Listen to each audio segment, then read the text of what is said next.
नमस्कार दोस्तों, स्वागत है आपका मेरे चैनल गुरु अमृत कहानियाँ पर। आज हम आपके लिए एक और कहानी लेकर आए हैं। अगर आपको कहानी पसंद आए तो चैनल को लाइक, शेयर एंड सब्सक्राइब जरूर करना। एक समय की बात है, किसी नगर में एक साहूकार रहता था। उसके घर में धन की कोई कमी नहीं थी, लेकिन उसकी कोई संतान नहीं थी। इस कारण वह बहुत दुखी रहता था। पुत्र प्राप्ति के लिए वह प्रत्येक सोमवार को व्रत रखता था और पूरी श्रद्धा के साथ शिव के मंदिर में जाकर भगवान शिव और पार्वती जी की पूजा करता था। उसकी भक्ति को देखकर एक दिन माता पार्वती प्रसन्न हो गई और भगवान शिव से उस साहूकार की मनोकामना पूर्ण करने का आग्रह किया।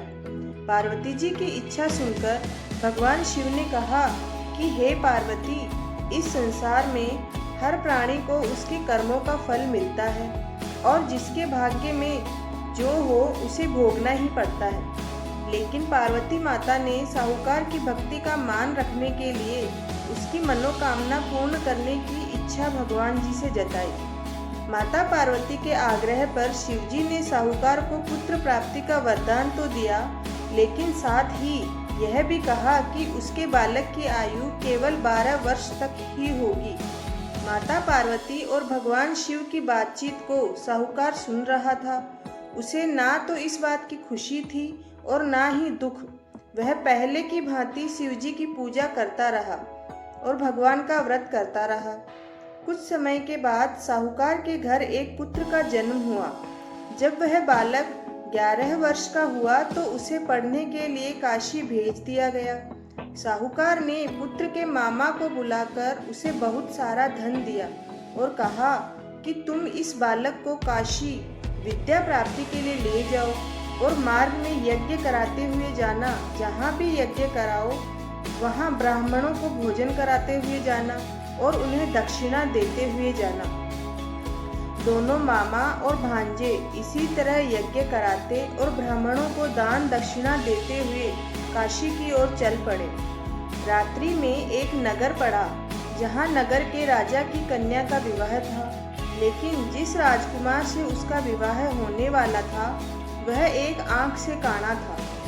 राजकुमार के पिता ने अपने पुत्र के काना होने की बात को छुपाने के लिए एक चाल सोची, क्योंकि उसे ऐसा लगता था कि एक आंख से काना होने की वजह से कहीं उसके पुत्र का विवाह ना टूट जाए।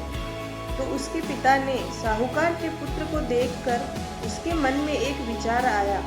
उसने सोचा, क्यों ना इस लड़के को दूल्हा बनाकर राजकुमारी से विवाह करा दूं।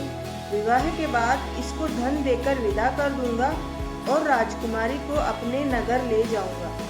लड़के को दूल्हे के वस्त्र पहनाकर राजकुमारी से विवाह करा दिया गया। लेकिन साहूकार का पुत्र ईमानदार था। उसे यह बात न्याय संगत नहीं लगी। उसने अवसर पाकर राजकुमारी की चुन्नी के पल्ले पर लिखा कि तुम्हारा विवाह तो मेरे साथ हुआ है, लेकिन जिस राजकुमार के संग तुम्हें भेजा जाएगा वह एक आंख से काना है। मैं तो साहूकार का पुत्र हूँ और काशी पढ़ने जा रहा हूँ। जब राजकुमारी ने चुन्नी पर लिखी बातें पढ़ी तो उसने अपने माता पिता को यह बात बताई। राजा ने अपनी पुत्री को विदा नहीं किया, जिससे बारात वापस चली गई।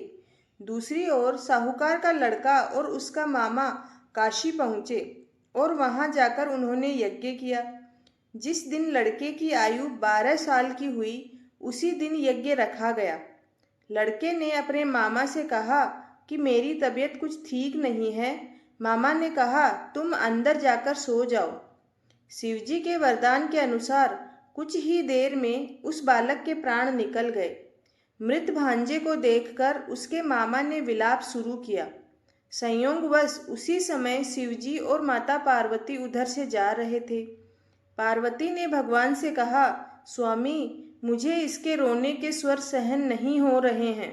आप इस व्यक्ति का कष्ट दूर अवश्य करें। जब शिवजी मृत बालक के समीप गए तो वह बोले, यह उसी साहूकार का पुत्र है जिसे मैंने 12 वर्ष की आयु का वरदान दिया था। अब इसकी आयु पूरी हो चुकी है। लेकिन मातृ भाव से विभोर माता पार्वती ने भगवान जी से कहा, हे महादेव, आप इस बालक को और आयु देने की कृपा करें, अन्यथा इसके वियोग में इसके माता पिता भी तड़प तड़प कर मर जाएंगे। माता पार्वती के आग्रह पर भगवान शिव ने उस लड़के को जीवित होने का वरदान दिया। शिवजी की कृपा से वह लड़का जीवित हो गया। शिक्षा समाप्त करके लड़का मामा के साथ अपने नगर की ओर चल दिया। दोनों चलते हुए उसी नगर में पहुंचे जहां उसका विवाह हुआ था। उस नगर में भी उन्होंने यज्ञ का आयोजन करवाया। उस लड़के के ससुर ने उसे पहचान लिया और महल में ले जाकर उसकी खातिरदारी की और अपनी पुत्री को उसके साथ विदा किया और बहुत सारा धन देकर अपने पुत्री और दामाद को उसके ससुराल के लिए विदा किया। इधर साहूकार और उसकी पत्नी भूखे प्यासे रहकर बेटे की प्रतीक्षा कर रहे थे। उन्होंने प्रण कर रखा था कि यदि उन्हें अपने बेटे की मृत्यु का समाचार मिला तो वह भी प्राण त्याग देंगे, परंतु अपने बेटे के जीवित होने का समाचार पाकर वह बेहद प्रसन्न हुए। उसी रात भगवान शिव ने व्यापारी के स्वप्न में आकर कहा, हे साहूकार, हे श्रेष्ठी, मैंने तेरे सोमवार के व्रत करने और व्रत कथा सुनने से प्रसन्न होकर तेरे पुत्र को लंबी आयु प्रदान की है। इसी प्रकार जो कोई भी इंसान सोमवार का व्रत करता है या कथा सुनता है और पढ़ता है, उसके सभी कष्ट दूर हो जाते हैं और समस्त मनोकामनाएं पूर्ण हो जाती है।